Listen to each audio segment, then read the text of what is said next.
The odds are highly stacked against this thing from happening, but I'm going to believe.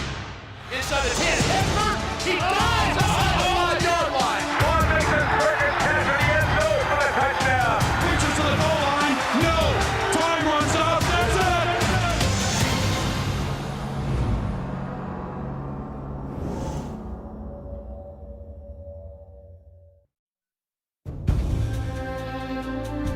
You won't find Packer Avenue inside the Green Bay city limits. Look instead in South Philadelphia for this street that funnels football fans to the gates of Lincoln Financial Field.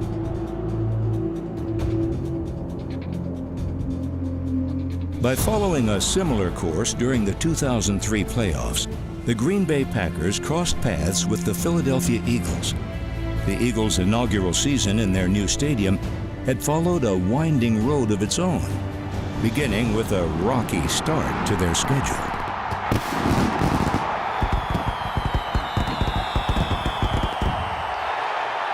First game, opening game of Lincoln Financial Field, Rocky cheering and the whole deal going. Sylvester Stallone up and wearing Deuce Staley's jersey, dancing around upstairs. So it was quite an event. The Eagles' debut was a disaster, a shutout loss to the defending Super Bowl champions. Against Tampa Bay, offensively, we struggled that game. So we move on, and New England's next. We're playing New England. We're struggling again, and they kicked our butts. I cannot remember Donovan having a game even approaching this for futility. Donovan McNabb looks horrendous. Philadelphia's quarterback labored on the field and was also under siege by those who rushed to judge him.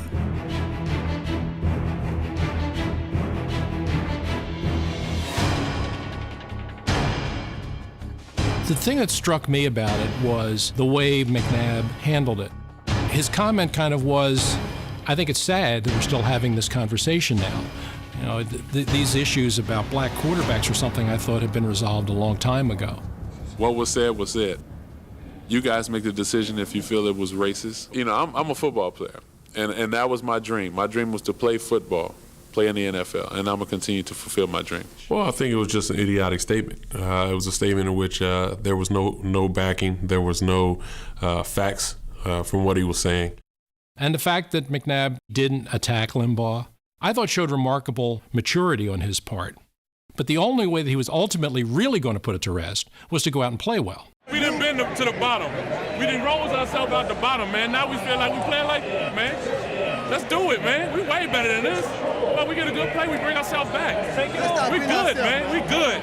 If you believe it, I already believe it. If you believe it, then let's go. McNabb eventually recaptured his mojo, leading the Eagles to 9 straight wins and the best overall record in the NFC. He's got Thrash at the 3, pushing forward, and he is in for the touchdown! All of our games weren't very pretty that year up until that point. We were just finding ways to hang around. And that game against the Giants, where we had probably played one of our worst games in years under Andy Reid, we found a way to hang around, and in the end, Brian Westbrook made a great play once he got the football in his hands.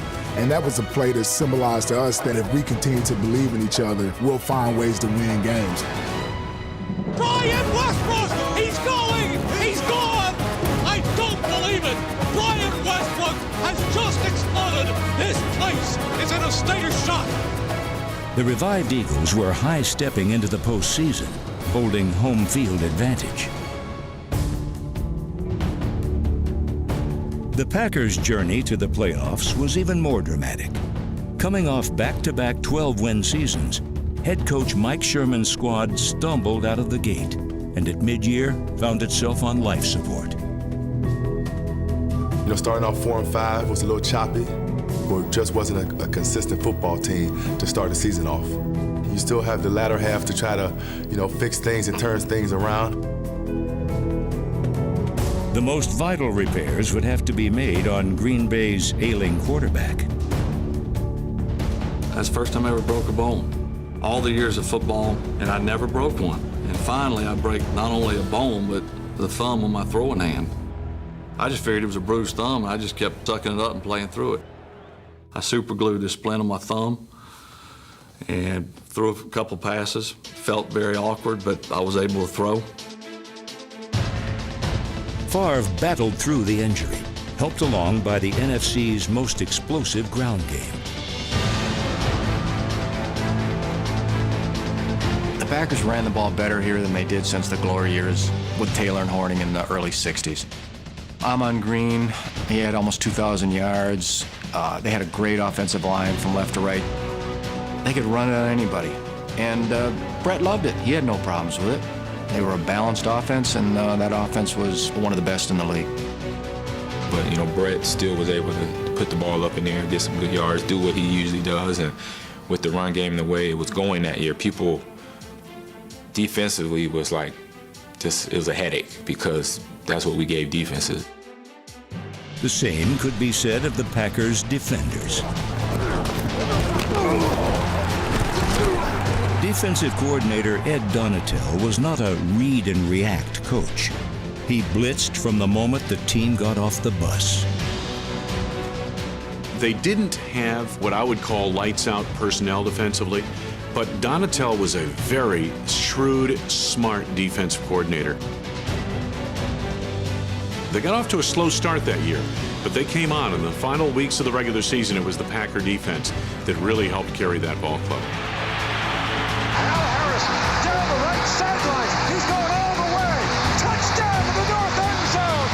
Winning is personal. You want something bad enough, you can feel it, it gets personal. You don't need motivation outside. The only motivation you need is a Green Bay Packer who lines up and play week in and week out to win a football game. That's the only motivation we need.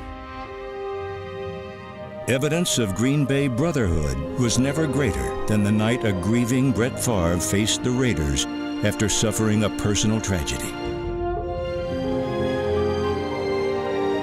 And I think people watching would say, hey, it's understandable. His father just passed away. I mean, can't expect him to do anything spectacular. Under the perfect circumstances, I've never been able to do what I've done in that game. I've made the comment that if there was ever divine intervention, he was there that night. I wouldn't say it was his best game.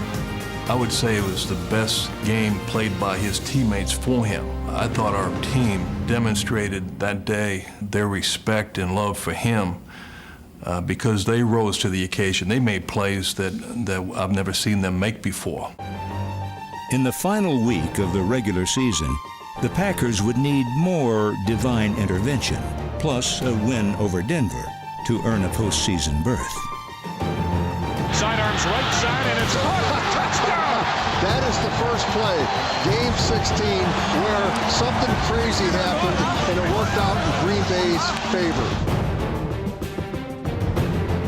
While the Packers beat the Broncos, their fans kept an eye on the action in Arizona, where a Cardinals win over the Vikings would grant Green Bay a spot in the playoffs. And I just remember being on the sideline and just hearing the crowd like something happened, but nothing was happening on the field. And like, what is going, you're looking back at what is going on. And they're winding it down in Arizona. This is last gasp, 4th and 24. And here we go. This is it, the season for the Packers on the line. Into the end zone, McCown's pass. He got it! Did he get it in the end zone? Yes! It's a touchdown on the final play of the game in Arizona. That is the biggest miracle on the Packers sideline erupts. The Green Bay Packers, for the second consecutive season, are the NFC North Division champions. Listen up, listen up. Good news and bad news. Good news. NFC North Division champs. The bad news, there is none. A week later in the wild card, Lady Luck smiled again in an overtime win against Seattle. Quick throw left side. Yes! Going down the right side into the end zone. It is Al Harris. Touchdown! Dagger! Al Harris, dreadlocks in his wake, made that interception and subsequent 52-yard return of a Matt Hasselbeck pass in overtime to move the Packers along to Philadelphia in the playoffs. That whole season, that whole team just had the element of, this is it, boy, there's something special happening here. I really thought the 2003 team was a team of destiny. Just ahead, Pack Magic continues in Philly. Deep down the middle, Ferguson out there, over the shoulder catch, touchdown, Green Bay! This afternoon from Lincoln Financial Field in Philadelphia, Pennsylvania, the NFC North Division champion Green Bay Packers, 11-6 during the regular season, take on the NFC Eastern Division champion and the top seed in the NFC tournament, the Philadelphia Eagles at 12-4. The Eagles were a 5.5-point favorite that day. That was ridiculous. Green Bay was the better team. Odds makers were way off on that. Green Bay was a healthy team at that point. The Eagles were not healthy. All-purpose running back Brian Westbrook was sidelined with a torn triceps. His spot in the lineup went to soon-to-be free agent Deuce Staley. Equally as worrisome was the loss of team defensive MVP Carlos Emmons. The 250-pound linebacker would be replaced by slender special teams captain Ike Reese. Since day one, minicamp last year, that's what we've been waiting for, a shot to get back here. We here, man. We here. I want y'all to know I love y'all to death, boy. Let's go out here and leave it on the line. Don't leave this game with no regrets, man. Hey, everything that we want is right in front of us. We're the best team on the field. Let's prove it today. Kick on three. 1, 2, 3. Kick.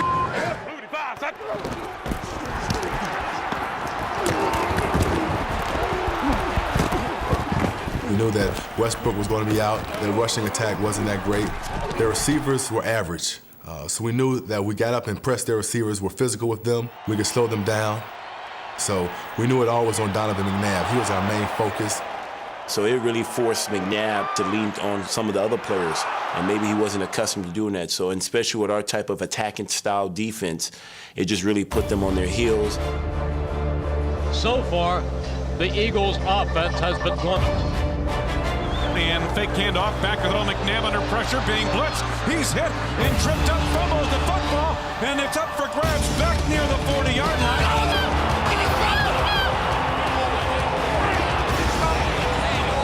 And it's Green Bay football. Packers football on the first big turnover of the game.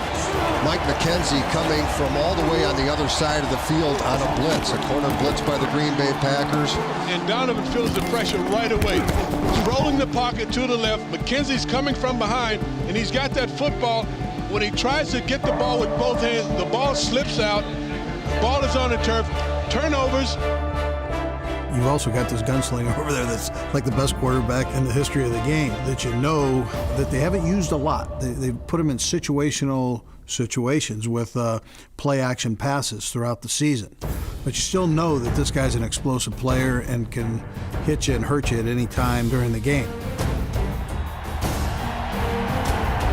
Brett fakes the handoff to Green, back to throw. Rainbows deep down the middle. Ferguson out there, over the shoulder catch. Touchdown, Green Bay! And what a throw by Brett Favre. A 40-yard touchdown pass. Brett Favre to Robert Ferguson.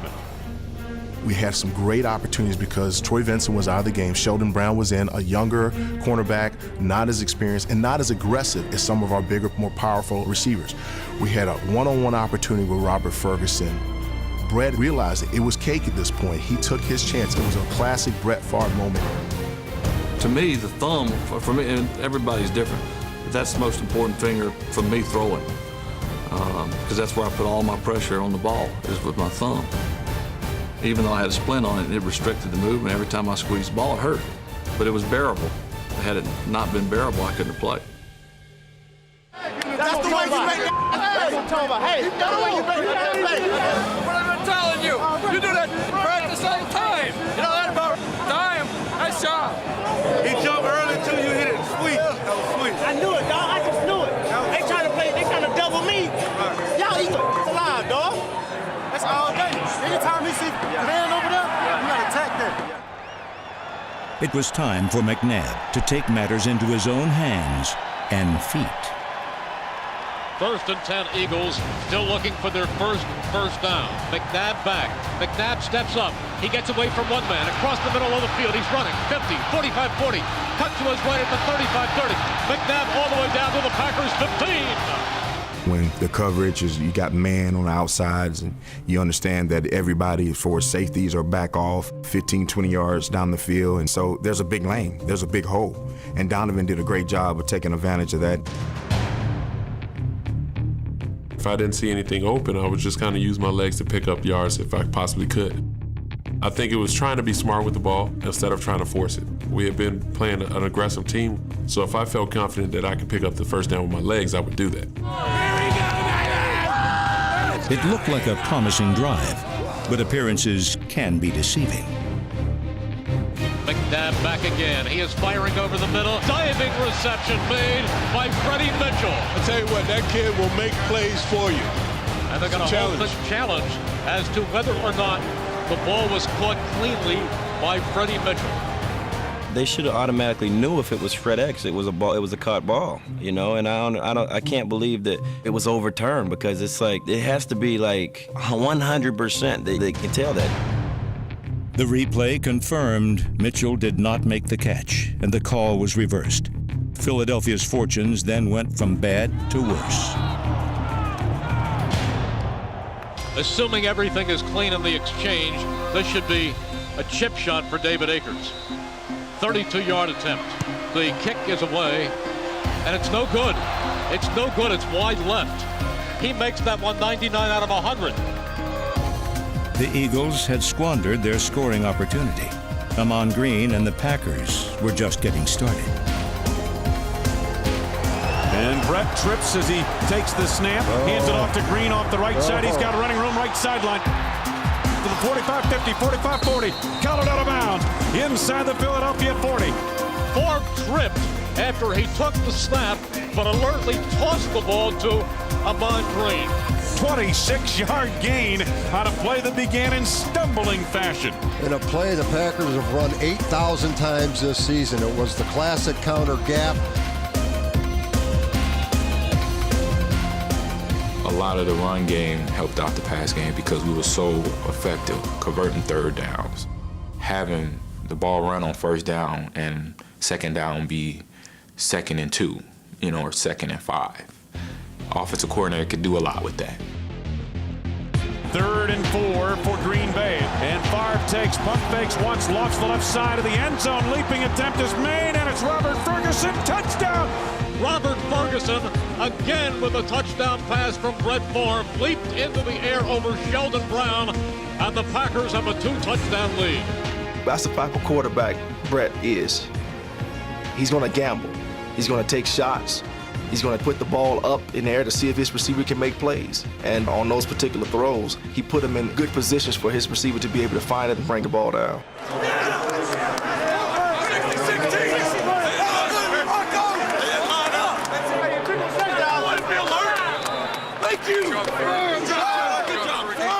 Hey, you got stepped on that one? Yeah.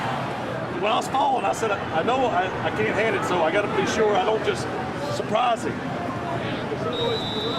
Turned out to be a good play. Not the way you draw it up, but that is a good play. They can't hold us.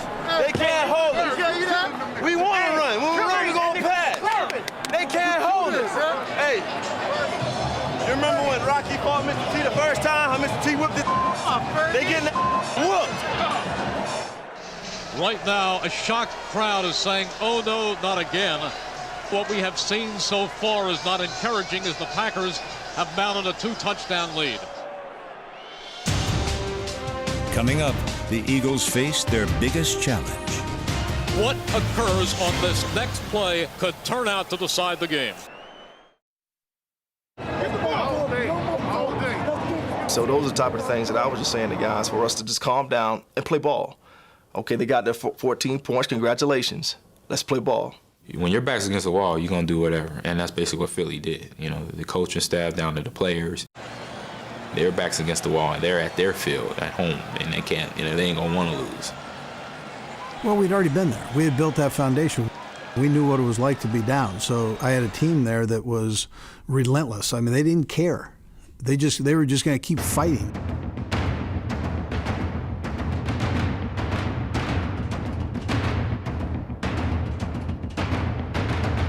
Midway through the second quarter, the Eagles' offense finally took wing. And it goes to show you how much confidence Andy had in us, because he continued to call the same plays. He continued to go to the playmakers. He didn't switch anything up. He didn't pull anybody out. He stuck to the plan. McNabb fakes the handoff back to throw.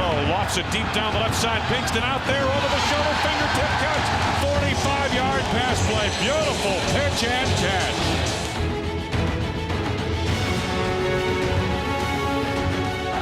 The completion got the Eagles into the red zone for the first time. Now was a chance for Brian Westbrook's stand-in to strut his stuff. I think, if I'm not mistaken, and Coach Reed's not around, is he? It's red right, shovel pass right. And McNabb takes, rolls right, shovel pass, Deuce Staley, walks into the end zone, touchdown Philadelphia. And the Eagles fly right back into this game. We usually run some type of play down there where we'll act like we're audibly. We're audible, and guys are kind of shift and move to try to keep the defense guesses. Now they have to get guys in different positions. They'll see me look like I'm rolling out to the right and try to get that end to commit.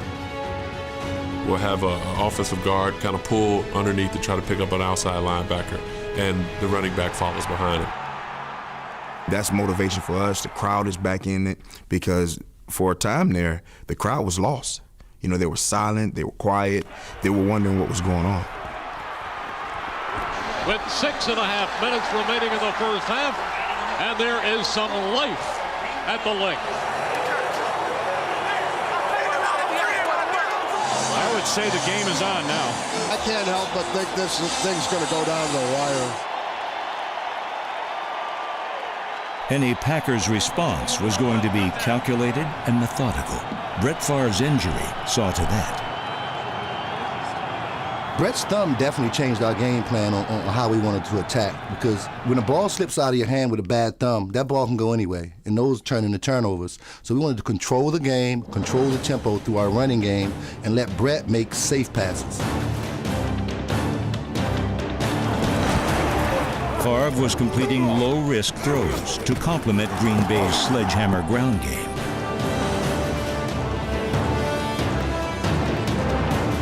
They were old school football, 3 yards in a cloud of dust, but it wasn't just 3 yards sometimes, it was 8 and 10 yards.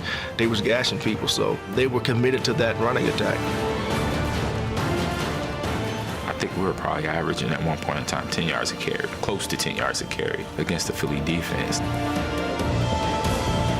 I get up from a pile sometimes and I hear Brian Dawkins just chirping at the defense like, "We're better than this, let's go, what's going on?"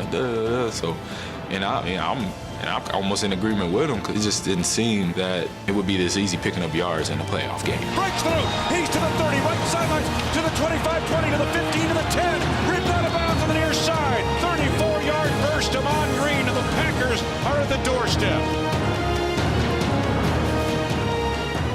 2003 was the year he put it all together. Being that franchise tailback, we knew he would be the catalyst for them to win in the postseason, especially against us.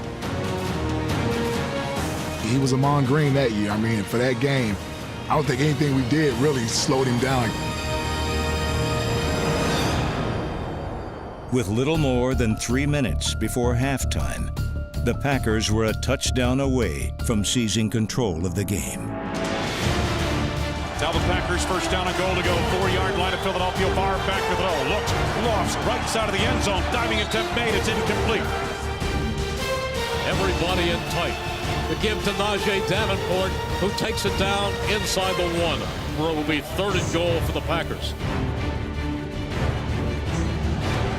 All right, the Packers a little less than 2 yards away from a huge score here late in the first half. Power formation, handoff goes Davenport left side. He's tripped up, driving for the goal line. Brought down just short of the goal line. Najee Davenport in that third down play, as you see, he was trying to make an adjustment avoiding an offensive lineman that was in his spill zone. But instead of Najee using his power, staying behind his pads and running as a true power back should, he made a leap which totally stopped his forward momentum and took away all of his power.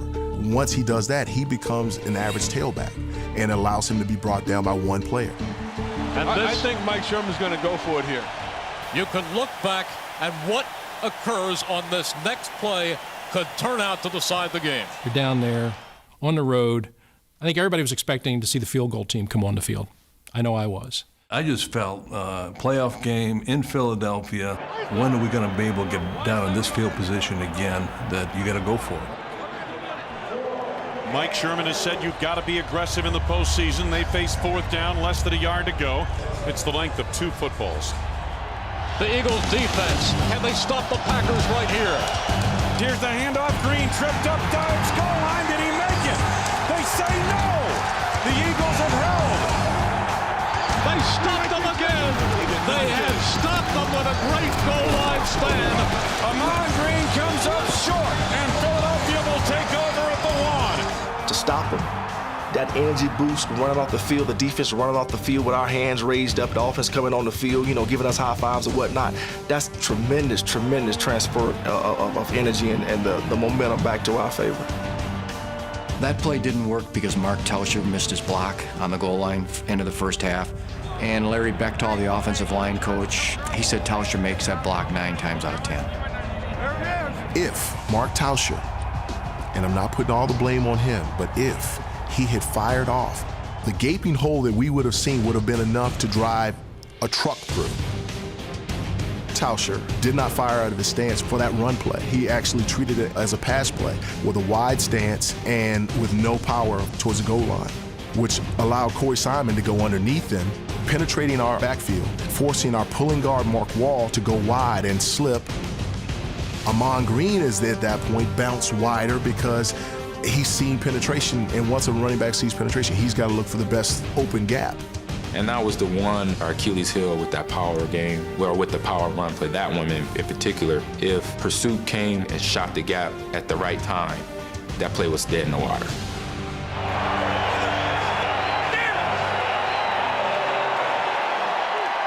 That was the kind of play that could turn the course of this game.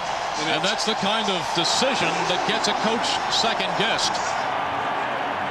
We just couldn't get turned around because of the penetration, but as far as going for it, I felt comfortable with that after the game. I just thought it could have been the knife in the heart that would win the ball game for us.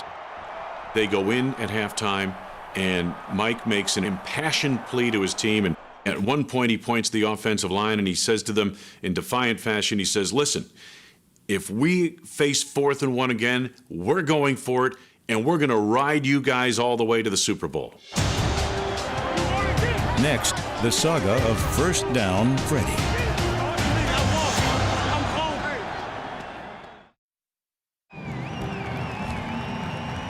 Up till now, the Packers-Eagles game had been a night of frustration for Philadelphia receiver Freddie Mitchell. There were a few balls throughout the game I thought he should have caught. When you go back and look at the game, we were inside the red zone, and they challenged the play, and you clearly see the ball comes out of Freddie's hand and hits the ground. That was one, and maybe another one. If I'm not mistaken, we were driving. McNabb on the run, just passed for Mitchell, incomplete. He dropped it. Looked like it hit him right in the 8 and the 4 on his jersey. The first half was, in some ways, a microcosm of Mitchell's career. A career that began with lofty expectations. With the 25th pick, the Philadelphia Eagles have selected wide receiver from UCLA, Freddie Mitchell.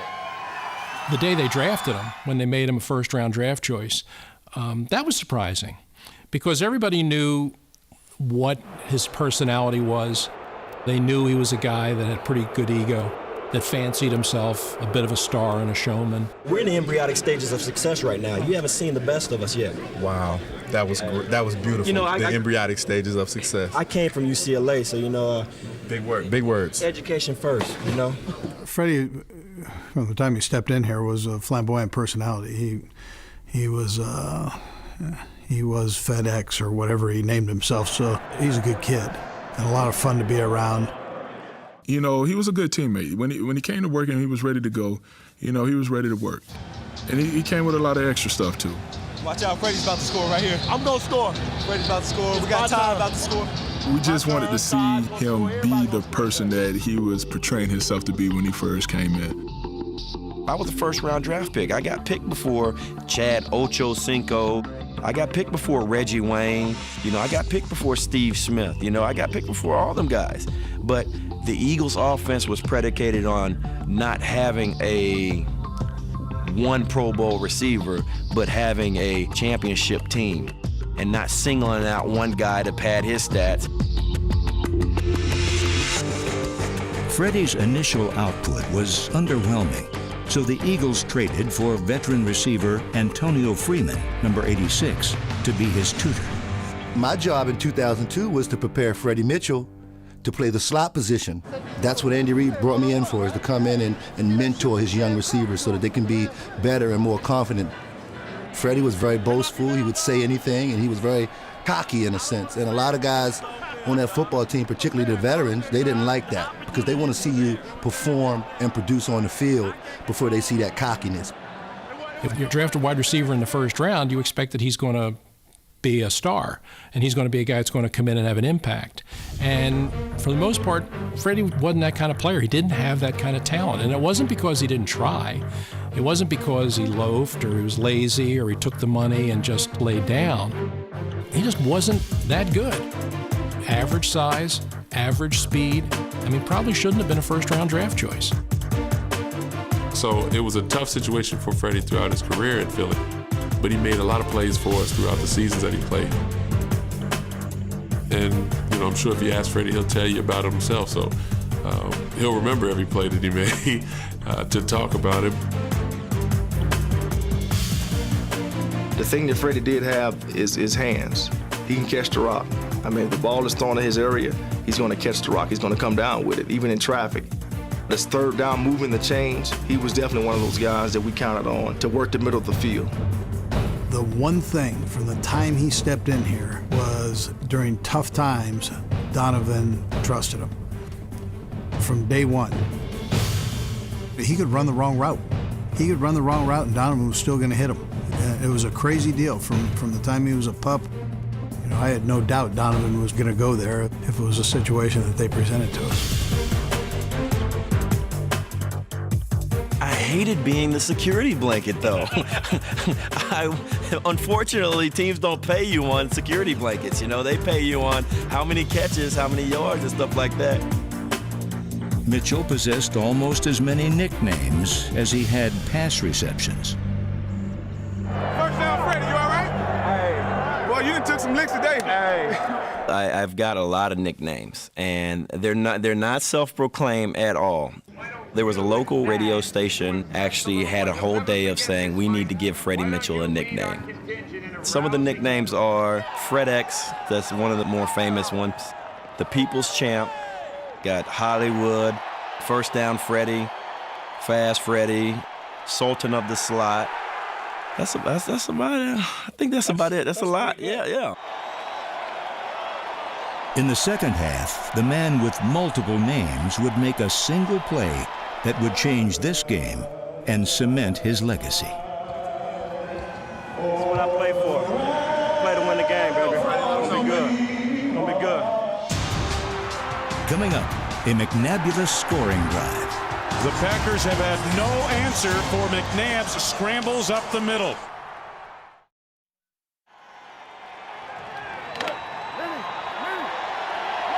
As the second half began, the Packers continued to target their ground attack in the direction of Philadelphia's undersized linebacker, Ike Reese, number 58.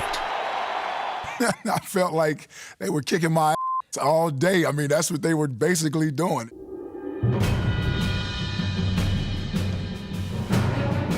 They saw where you had a 215, 220-pound linebacker playing on the strong side of the defense. Couple that with the defensive end who was playing in front of me wasn't very big. We just didn't have enough over there. and they ran to the left side of our defense, the side I was lined up on, probably 70% of the day. And they were successful 90% of the time they ran to that side. Toss goes to Green around the right end, cuts it back, first down and more. Still on his feet across the 50. It was one of those games where you knew you were the weak link in the defense, and there's nothing you could do about it. You couldn't hide anywhere. They were coming. No disrespect to anybody, any of my other 10 teammates that were out there, but the Green Bay offense served us up. They served us that day, and I'll be the first to admit I was a big reason why they were able to have so much success that day running the football. Packers starting to gash the Eagles with the ground game. See that little clock up there? That's Keeps right. melting away. When you're leading 14-7, it can't wind down fast enough, can it? McNabb, the most dangerous weapon the Philadelphia Eagles have in their arsenal, and he's sitting on the sidelines watching the Packers run the football. On perhaps the toughest day of his NFL career, Reese did make one important play. He backs up. He's hit. He's sacked. Eagles get him. Brett Favre backs up. He tries to plant his feet, and when he plants, Ike Reese plants him right into the turf. And it just so happened on that play, they turned me free, whether they turned the protection to the other side thinking that we would come from Brett Strong's side. It was one of those dream plays where, oh my goodness, they let you go, nobody's blocking you, you got a kill shot. I said to myself, thank goodness I've done something positive today. You know, at least I've made one play. It was the one play of redemption I had in that game. They brought Mike and the Will were out there, and the Will walked up. They ran the same thing, both sides. Hey, hang in there. Just stick to your knitting. Keep coming off the football after them. Understand? Here you go. There's nothing new there. You get the feeling here the Packers are about to kind of on the verge of breaking this thing open, but they can't quite crack it. Yeah, but it ain't broken open yet. Not at all. That's the problem. After a mostly quiet quarter for both offenses, the Eagles mounted their most impressive drive of the game. And Donovan McNabb was responsible for all 89 of its yards.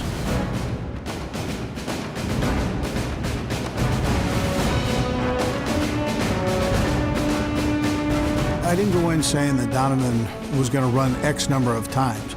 They ran some man coverage. That left the middle of the field there open so he could take off and run, and that allowed him to get the yards. We didn't know that until we got in the game, though. At that particular time in his career, though, that's what he was doing.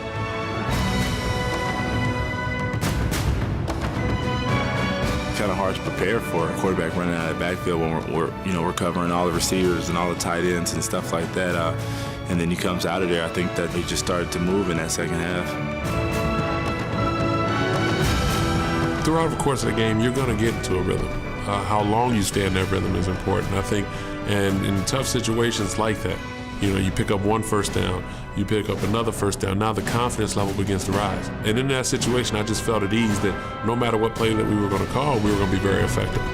Another first down. Now they are moving the football.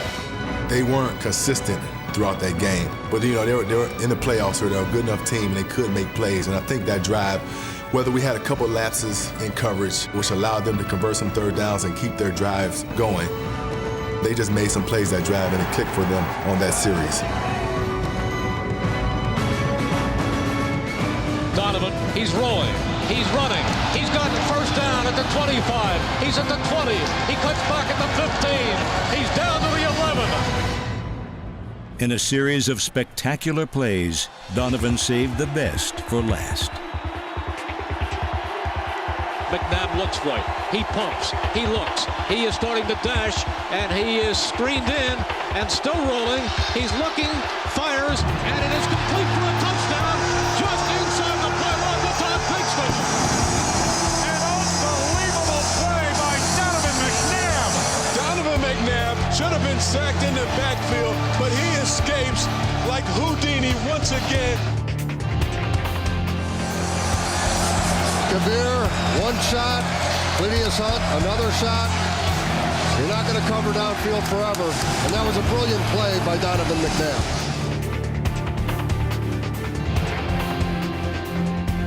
I know there were games where he completed more consecutive passes, where he passed for a higher percentage, where he threw for more yards, more touchdowns. But I thought this was one of his best games in terms of just doing what the team needed him to do to win. You know, ultimately that's what quarterbacking is about. I thought it was a game where he showed great leadership and played with great determination. I've had better games than that Packer game, but I think if you look back at the Green Bay game of the highs and lows, there were things that we did as a team that people haven't seen us be able to do in the previous years. Maturing in the offense, maturing and developing collectively as a team. We are not losing. Philly, baby. We are not losing. Undefeated. Let's do it. When you go to Philadelphia, it feels like you were going into the enemy's territory. There's no freedom like at game day. It's like Philadelphia, they got some interesting fans, I would say. They take their football serious. Coming up, Sherman's second fourth-down gamble. Brett Favre looks it over. Long count of the line. I don't think they're going to snap it. They're not going to snap it. They're trying to draw the Eagles off sides.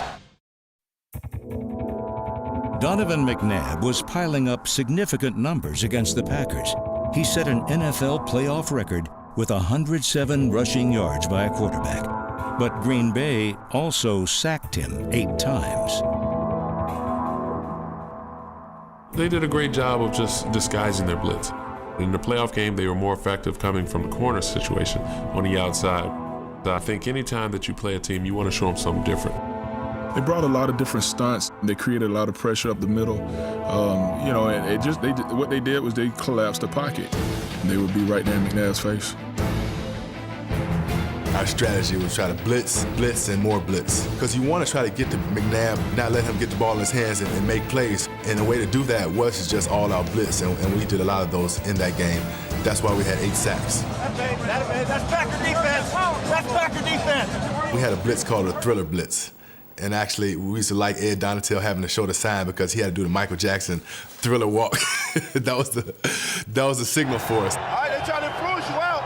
One of Green Bay's best defensive performances was coming from rookie linebacker Nick Barnett, number 56.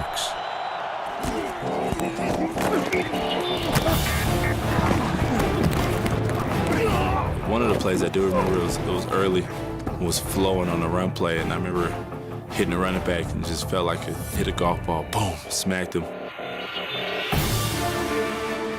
And I think we got off the field right there. I remember running on the sideline, and I remember Coach Sherman saying, "That's why we drafted you." You know, he was the GM that year. He was like, "That's why we drafted you." So I was like, yeah.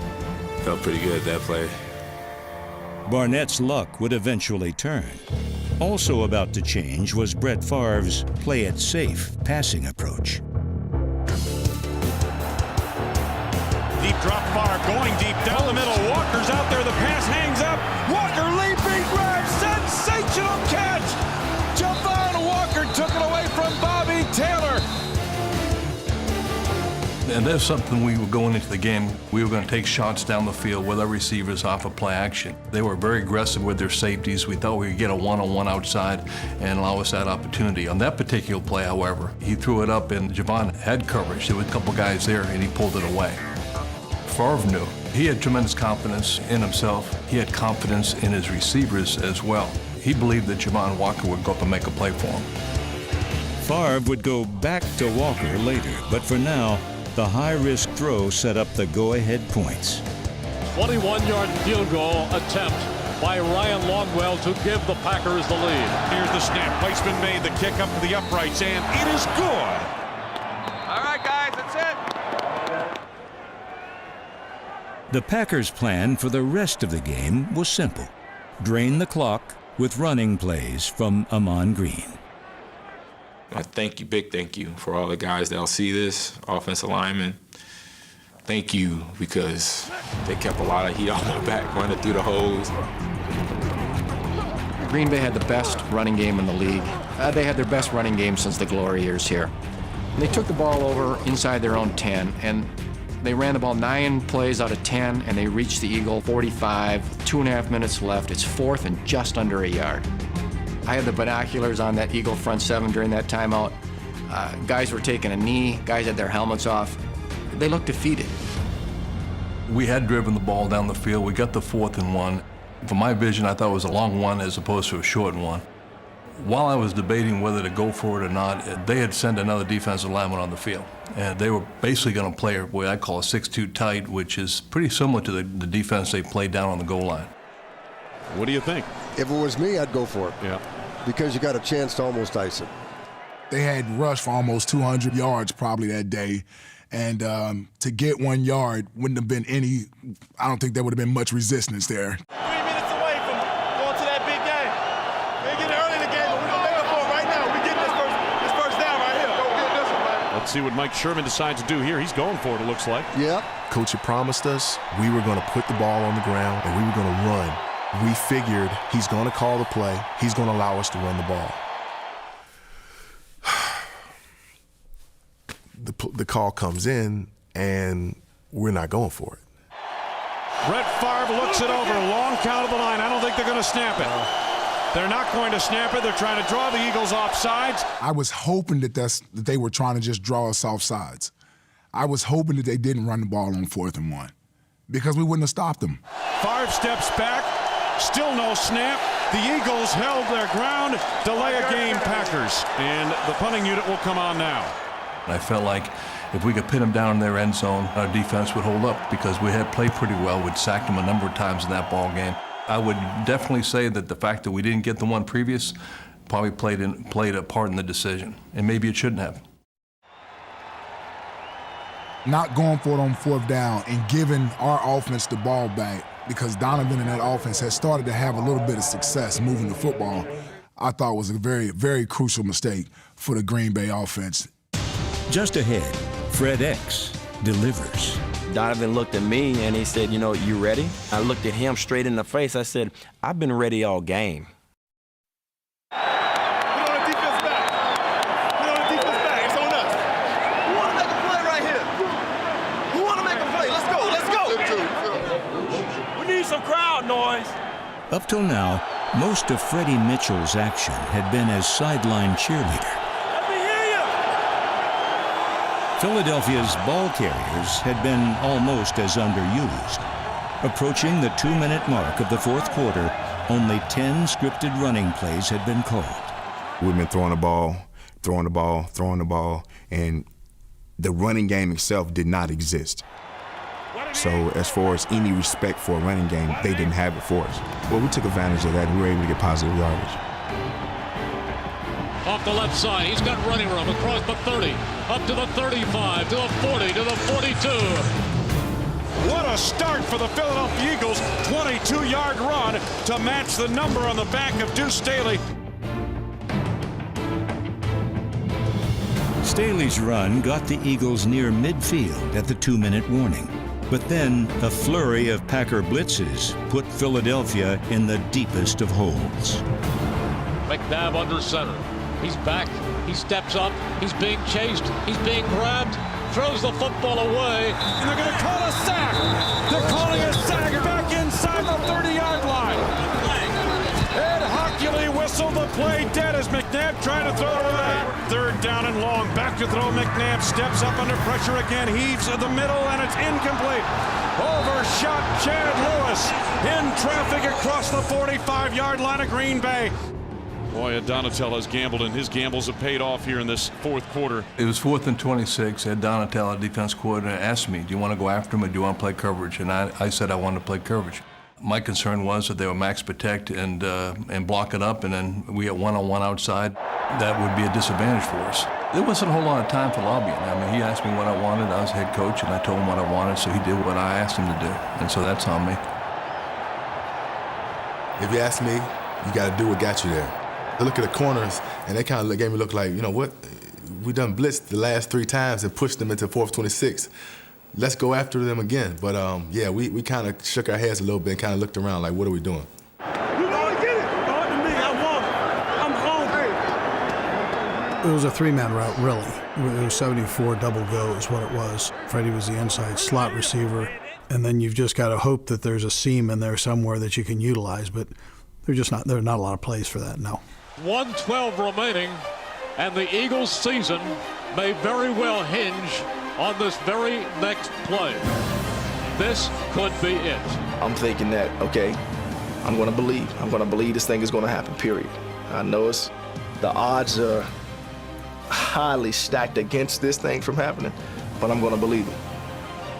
You go back to kind of movie scenes where you see guys kind of tired, breathing heavy, and it was an opportunity for all of us just kind of look at each other's eyes and say, hey, look, you know, no matter what the distance is here, this is could be our last opportunity here. I really wanted to make an impact on the game. Donovan looked at me and he said, you know, you ready? And I said, and I looked at him straight in the face. I said, I've been ready all game. All right, cross your fingers, Eagles fans. Hold your breath. Here it is. It is 4th and 26. McNabb is back. He's looking. He is firing, and it is caught by Freddie Mitchell. He does have the first down. And it was good that Donovan located the ball slightly behind me because it made it a harder catch, but you know, it was where the ball needed to be. I knew that. I think he had faith in wherever that ball was gonna be at, I was gonna get it. The ball arrived right on time, and that's what makes football the great game that it is. It's a game of inches. Had that ball been a half a second later, it's incomplete. It's one of the most crushing plays in Packer history. Nick Barnett's a rookie middle linebacker in 03, and he vacated the middle. He's the main culprit on this 4th and 26. He moved up, and because he moved up, other people had to make adjustments. It was under 7 slice check, and it was basically a man zone. And I was on number 3, which happened to be the tight end at that time. You know, if I knew what I knew now, if I knew it then, I would have been back sitting on the sticks, regardless if they threw it to my guy. But I was rookie, man. I just wanted to be on my responsibility. Number 3, cover the quarterback, you know, but it didn't work out. You know, I made a mistake. A lot of people made a mistake on that play.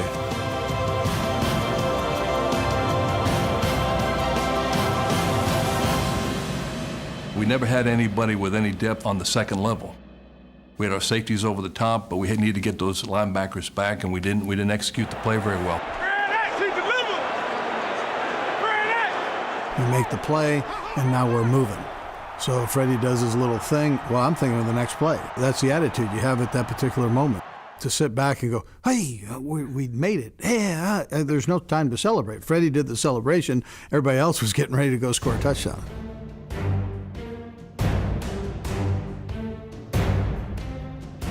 The Eagles did not score a touchdown, and a potential game-tying field goal was no sure thing either.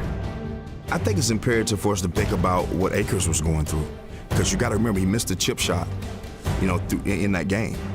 What's going on in his mind? What's going on in his head? A lot of pressure there. So he was able to go out there and probably one of the biggest kicks of his life. This will be a 37-yarder with 10 seconds left. The fate of the season rests on the left foot of David Akers. The ball is spotted. The kick is away. It's gone! And we're tied! We are going to overtime at Lincoln Financial Field in Philadelphia, Pennsylvania. We're seeing a knockdown and drag-out fight by 2 very good football teams. We sure are. Green Bay, your choice, what is your call? Tails. Tails is the call. Tails is the call. Tails is the call. It is good. It didn't matter who won the coin toss. We felt good about our defense, that we basically manhandled them the whole game. If we stopped them, our offense can come out and do what they did earlier in the game. And so we had confidence that we could win this game if we can get it into Brett's hand, especially in overtime. McNabb short drop, under pressure, hit and sacked. McNabb looked left, and then he had a face full of Aaron Campman. 4th down Philadelphia. The Packers will get their chance at this one. I'm saying to myself, I want him to run the ball at me this time, you know, because I'm trying to tell myself I got a shot at redemption. There's no way we are about to allow them just to run the ball down our throat and go down here and kick a field goal and win the game. So I'm thinking Green Bay is coming out to run the football because that's what they have been most successful at that day. Reese and Brian Dawkins were well aware the Pack had already rushed for 210 yards. But then, the NFL's most notorious gunslinger validated his reputation on the very first play of the drive. Favre looks, pumps, he is firing deep. Brian Dawkins interception. He's at the 35-40. He's at the 45-50. He cuts back. He's at the 40. He's at the 35. He's down to the 33. B-Dog just made a huge play. We blitzed is what we did. We had a fire zone on. We ended up doubling the receiver that Brett ended up throwing it to. And listen, he was just trying to get it out of his hand. Now we blitzed off of the right side, so he was getting immediate pressure off of his right side, and he put it up to his right side. We had a free runner coming, and my job was disguise one way and run over the top the coverage the other way. And I don't know if Brett saw me. Or he maybe just thought I can get it in there. And as the ball was about to be snapped, I just ran over to the left. We just had some miscommunication there. Javon saw a big wide open space inside, so he broke his route off. Brett didn't have a whole lot of time on that particular play, so he laid it up and thinking that Javon was going to go deeper and more vertical, and he didn't. There's been enough evidence that if Walker wasn't precise on the route, he was okay on it. And Brett felt some pressure. Just take a sack, throw the ball away. Instead, he throws up a beach ball. And the only thing I remember seeing was looking up in the air and seeing a football floating for about 5 hours in the air and like, when is it ever going to come down? I had enough time to see Lito Shepherd and Brian Dawkins, and I'm hoping that they don't knock the ball out of each other's hands trying to be, greedy for an interception. And thankfully, Lito did the right thing, which is seniority trumps all. You let Brian Dawkins, the great Brian Dawkins, catch that interception. The throw was totally inexplicable. They didn't need to go for it all right there.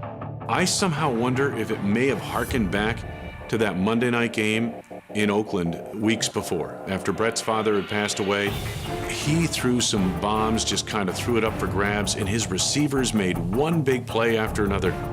And Brett just said, I can just chuck this thing up there, my guys will get it. The same exact play was called in Oakland that was called on that play. And if you look in Oakland, threw it up for grabs, and this time there were two guys around Javon. This time Javon just wasn't in the place I thought he was going to be. When it works, they love you. When it doesn't, they find everything in the world to use against you. This is the situation the Eagles wanted. They can just grind it out a little bit, set up a field goal, and wrap it up. The thing that went in my mind was protect the ball, get this field position, maybe get more yards. If we can score, we can score. Do whatever we have to do to win this game.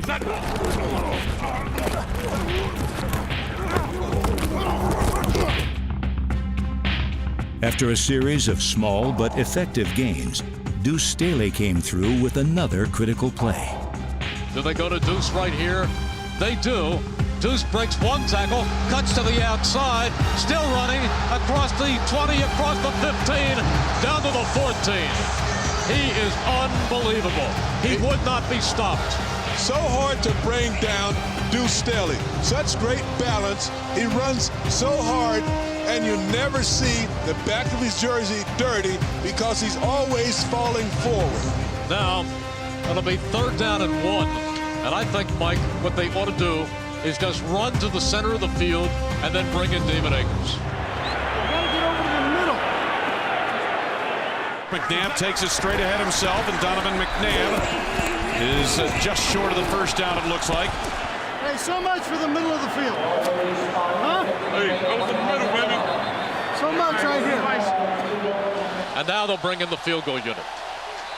Akers can't wait to get on the field. 31-yard field goal to win the game, to put the Eagles in the NFC Championship game for the 3rd consecutive year. Here it is. The ball is spotted. The kick is away. It's good!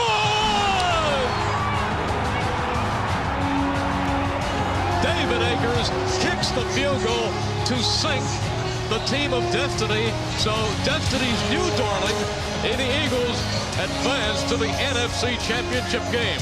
They live to play another day. They are 1 win away from their first appearance in the Super Bowl in 23 years. Just ahead, the Eagles celebrate their improbable win. No idea how you you doing? But I know this, your heart's as big as my waist. Green Bay's overtime loss to Philadelphia brought a bitter end to a tumultuous season. We should have won that football game. We're up 14-0 in the first quarter and had opportunities. I had 3 critical decisions to make in the game. Usually, with 3 critical decisions, you can hit on one of them, and at least maybe 2. I didn't hit on any of them. I take full responsibility for that ball game. I just didn't make the right decision at the right time, I guess. It was a painful loss because I truly felt that was the best team that we had and the best chance we had to vie for a Super Bowl championship. It just seemed as though things were lined up and destiny was on our side, but it just didn't happen. Destiny shut the door on us. I'm gonna play the game one way. I thought I played pretty doggone good up to that point. Could have played better, but I thought it wasn't bad. It's a shame for our team to end the season losing, but it's a shame for me to walk off that field knowing that all the things I'd been through that season, that it ends this way. But if I had to do it all over again, I wouldn't change not one thing. I would play the game the same way. But change in Green Bay was coming just a few days later. When things that catastrophic occur, unfortunately in sports, somebody has to pay the price. And unfortunately, Ed Donatel, an outstanding defensive coordinator and a good man, was fired as a result of that. Was he a scapegoat? Yeah, I think he was. I felt like it was going to be very difficult for us to come back the next season and have to answer that question defensively on 4th and 26. I didn't feel like the media would ever let that go, and it was going to be a frustration for our defense and for Ed. And in hindsight, I maybe should have waited it out and let it transpire and deal with it as we went. Those are tough situations. I thought at the time I was doing the right thing. In hindsight, I don't know if I did. He was a good coach. He worked extremely hard, very bright guy. But I don't know if I'd made the right decision that day. And part of it may have been emotion. I said it wasn't, but maybe it was. Emotion of a different kind dominated the Eagles' post-game celebration. For that moment, when you're in that locker room, all the stuff that went into that whole week's preparation and this phenomenal game, the ups and downs with the emotions, that's the only time you're going to be able to enjoy it as a football team. So, man, take full advantage of it. Hey, no idea how you do it, but I know this, your heart's as big as my waist. You guys are the best. You're the best. Hey, they've been trying to figure us out all year, man. The numbers ain't pretty. They cannot measure what's inside us, man.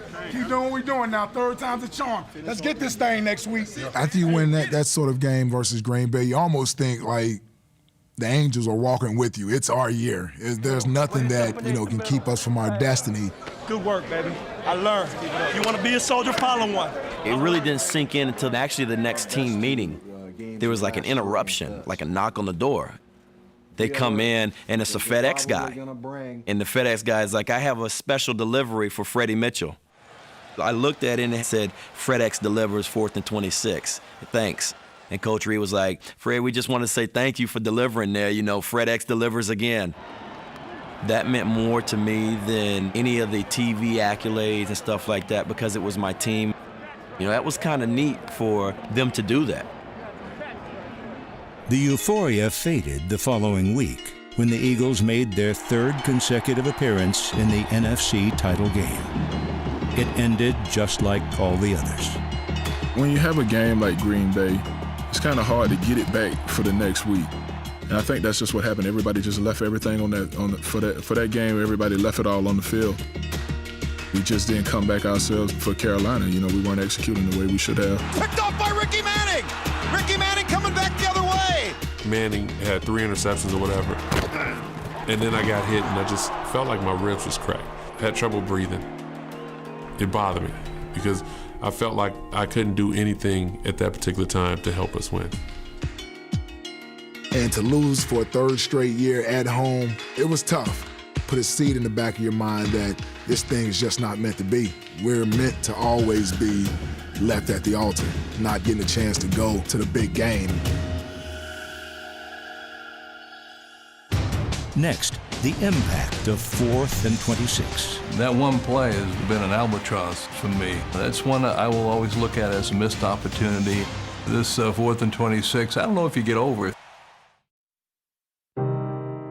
Years after their devastating loss in Philadelphia, some Packers have finally come to terms with its outcome.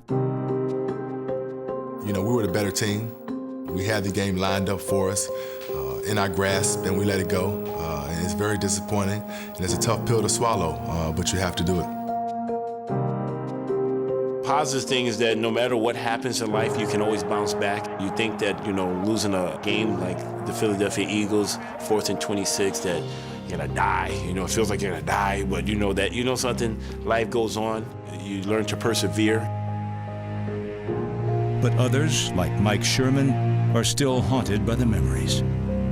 That one play has kind of been an albatross for me. I've thought, lied awake at night many nights, even years later, about that one play and about that game and what I would do differently in that game. That's one I will always look at as a missed opportunity. I felt like I didn't, I let the fans down because we didn't get it done that year. So I don't know if I'll ever be free of that. But I will always look at my time in Green Bay as a very special time for me. But that one game, I imagine I'll take that with me when I go on to the next life.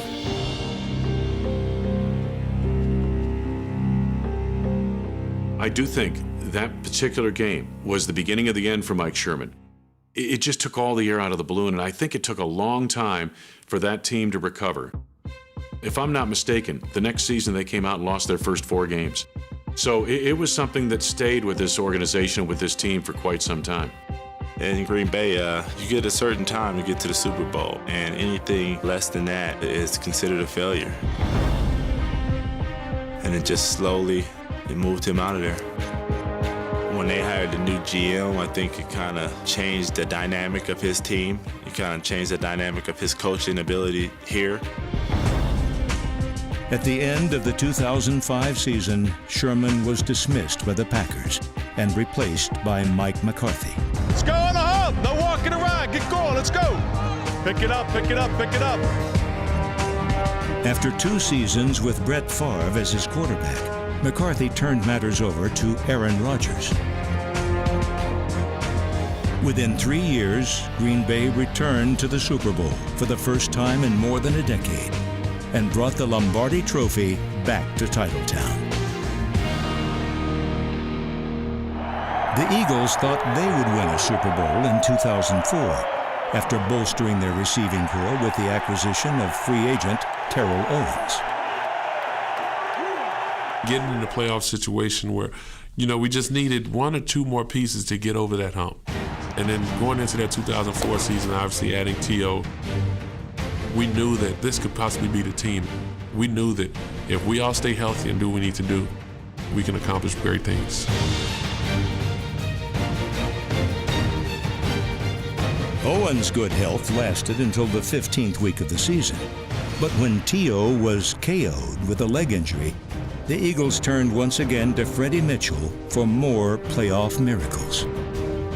I knew the first step into us getting to the Super Bowl was the Minnesota Vikings. It was the first time I got to start and actually be the role of a number 1 guy. And I took full advantage of it. One of my favorite games that I've ever played. McNabb again. He looks, he fires, he played to L.J. Smith, who coughs up the football, but it's caught in the end zone by Freddie Mitchell. I never saw anything like it. It went to L.J. Smith. He was hit. The ball came loose and flew into the end zone, and Freddie Mitchell caught it for a 14-yard touchdown. Some days you wake up and it's just your day. Freddie Mitchell, it's your day.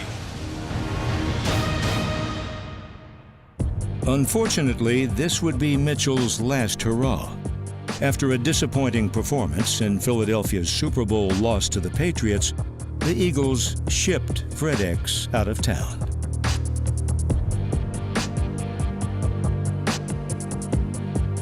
He never appeared in another NFL game, but Freddie Mitchell and his catch won't soon be forgotten. he had to be remembered for something more than just not living up to everyone else's expectation as a first-round draft pick. Say what you want to say about Freddie Mitchell. For the years that he was a teammate of mine, you know, I thought the guy was a very, very good football player. 4th and 26 is perfect for Freddie Mitchell. He's a guy that deserves a play to be embedded in Eagles fans' memory. Where Donovan McNabb threw the ball, where I positioned myself was absolutely the most perfect play, most perfect pass. I'm gonna go ahead and say in NFL history. Yeah, let's do that. In NFL history, and 100% in Eagles playoff history. That was a unique game. You don't have a lot of games that come down to that. That was phenomenal. Those don't happen very often. You might have a punt return or a kick return, but very seldom you get one of those 4th and 26 plays. I'm not sure I've had one since. You know, that day was definitely the biggest day of my life. A lot of players, they play for Pro Bowls and 1,000-yard games. I play for history. I want to make a history. It was an amazing play, made even more amazing by the guy who makes the catch. I mean, Freddie's idea of his importance was greatly inflated, let's put it that way. But no one will ever take that moment away. People will forever, as long as they talk about football in this town, they talk about plays, they'll talk about 4th and 26. You say 4th and 26 on any street corner in Philadelphia now, and people know exactly what you're talking about. They know it's not an address. They know what it is. You say 4th and 26 on any street corner in Philadelphia, people say, Freddie Mitchell. And, you know, there's something to be said for that.